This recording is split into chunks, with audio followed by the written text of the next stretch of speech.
Tai labas, Aušra. Labas. Sveiki visi, sveiki mūsų sekėjai, stebėtojai. Labai ačiū, kad komentuojat, kad stebit, kad dalinatės vaizdo įrašais ir darykite tą ir toliau.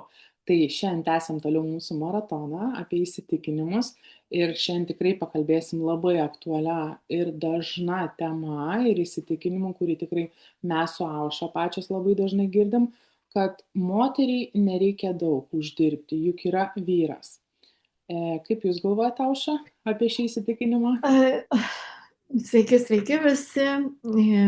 Esu Aušra, Yes Global kompanijos lyderė ir labai džiaugiuosi neringa, kad mes turim šitą maratoną, jis jau ketvirtą savaitę mes jau einam, ne? Trečia. Ir pati po truputį pastebiu tuos įsitikinimus ir visą laiką bandau per save perleisti. Tai galiu pasakyti, būtų toks ne ar vyras blogai, kad jisai uždirba, bet klausimas, kas nutinka moters viduj, kai visiškai atsisako finansinės galios. Kaip jinai jaučiasi. Man asmeniškai visą laiką norisi turėti savo pinigų ir galiu pasakyti, tai nereiškia, kad tavo vyras uždirbs mažiau ar kažkaip, bet kada tu turi savo pinigų, tai tau nereikia prašyti visą laiką tų pinigų. Ir kažkaip vyras statyti į kažkokias tai ribas, ne? Bet aišku, čia kiekvienos šeimos susitarimas turbūt yra. Bet Tai tas taip savijauta antrinsiu. svarbu. Jo, tikrai taip antrinsiu Aušrai, nes pritariu labai. Dėl to, kad pas mane buvo situacija, kada irgi, kai atsirado vaikai, viskas šiek tiek mano pajamos buvo mažesnės, bet aš visą laiką stengiausi turėti jų savo, tai tam, kad jausčiausi geriau, nes pas mane buvo tiesiog savijauta, ne kokia tuo metu, kai reikia prašyti, kai reikia kažką, tai tiesiog toksai. Ir jeigu jums ši tema tikrai aktuali, tai likit su mumis iki galo. Tikrai taip ir ne tik iki galo, o peržiūrėkite prieš tai mūsų darytus įrašus ir jų dar bus daugiau. Mes baigsim pinigų temą, prieisim prie kitų temų visą laiką, kažkokias temas nagrinėsime.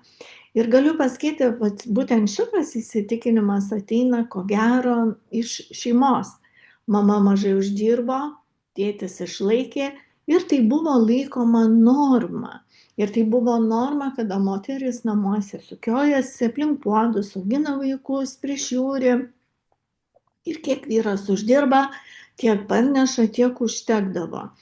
Bet laikai keičiasi iš tikrųjų, neatėjo poreikiai, mes norime vis daugiau, norim gražiau apsirengti, geresnės mašinos, gražesnių namų, bent kažkaip pasipuošti tuos namus. Ir normalu, kad moteris tikrai gali prie to prisidėti. Taip, arba šis dar įsitikinimas atėjo iš visuomenės, nes moteris tai dažniausiai siejama su šeima, vaikais, namais, o pinigai dažniausiai tai jau vyro paliekama atsakomybei. Ir atrodo labai patogu, tau nereikia niekuo rūpintis, bet klausimas, ar tada moteris jaučiasi saugi, ar jinai tiesiog yra priklausoma. Taip, aš pastebėjau, kad kai moteris neturi savo pajamų, tai dažnai atsiranda tokie tylūs dalykai - baimė, kaltė, nejauku prašyti, ką prieš tai ir minėjau, kaip pati jaučiausi. Tikrai taip. Ir net labai geruose santykiuose, mylinčiuose santykiuose, kada yra ir pagarba vienas kitam, tu, jeigu pradedi uždirbti, tu juk nepradingsti kaip moteris. Bet jeigu tu neturi savo pajamų, tu tokia lyg ir susitrauki, tokia nesi vis tiek pilnavertė pinigų valdytoja, kurie ateina į namus tie pinigai. Taip, ir net sprendimai tuomet tampa tokie žymiai mažesni. Ai, neperkam, ai, pakentėsiu, atidedam, nereikia mums šito. Ir svarbu pasakyti, pavyzdžiui, vyrui, kaip jūs jaučiatės, kada jau jūs nusprendžiat pradėti uždirbti. Mes nekalbam apie kovą su vyru, ar aš čia viską padarysiu, aš padarysiu geriau. Labai svarbu, kad nebūtų šito santykio tokio, kad aš irgi galiu. jūs tik su savim susitarėt ir nusprendžiat, kad jūs norite užsidirbti tų pinigų. Taip, mes dažniausiai kalbam, čionais būtent va, šiandien dieną kalbam apie partnerystę, kur moteris turi pasirinkimą, o ne tiesiog gyvena tokiame išlikimo režime, baimėje, kažkokioje kalties jausme. Žinot, kai turi savo pajamas, tu santykiuose esi ne iš baimės, o tada iš meilės, iš pagarbos, kad abudu stengiamės, kad aš irgi prisidedu prie šeimos, prie buities ir prie visokių malonumų gyvenimo.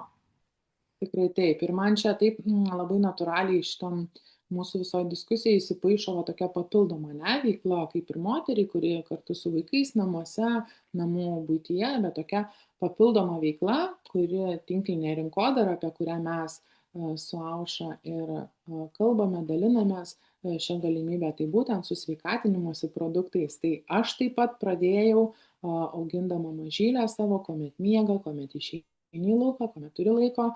Ir taip, jinai peraugo iš papildomos tiesiog į pagrindinę. Ir daug moterų ateina ne dėl milijonų kažkokių, kad oi čia aš kažką, o dėl pradžiai papildomų pajamų. Tai į tinklinę rinkodarą labai patogu prisijungti dėl lankstumo, kada tu gali pats savo laiką planuoti, tau niekas nedaro jokio spaudimo. Ir tu gali dirbti savo tempu, be jokios įtampos ir užsidirbti pinigų. Taip, ir dar aš pastebėjau, kad ateina daugelis dėl savęs, tiesiog dėl savo sveikatos, pradeda būtent nuo to. Ir tuomet pasijungia visi kiti dalykai, kaip jie pamato, kaip jiem padėjo ir kaip jie gali padėti su tais produktais visiems kitiems žmonėms. Tai tu gali kurti pajamas, būdama mama, žmona, moterimi ir tiesiog neatsisakydama savęs. Ir taip labai yra svarbu, ką tu sakai, Neringa, nes tai ne tik pinigai, bet ir sveikata, savijauta, ir bendruomenė, komanda, palaikymai ir visokie renginiai, kuriuos pasidarome. Jie visi tave pakelia, išplečia tavo akiratį ir tu augi taip. Jo, ir aš norėčiau šiaip kiekvienai moteriai perduoti tokią žinutę, kad moteris neturi privalėti daug uždirbti. Bet ji turi turėti galimybę uždirbti. Taip, kad pasirinktų, o ne prisitaikytų.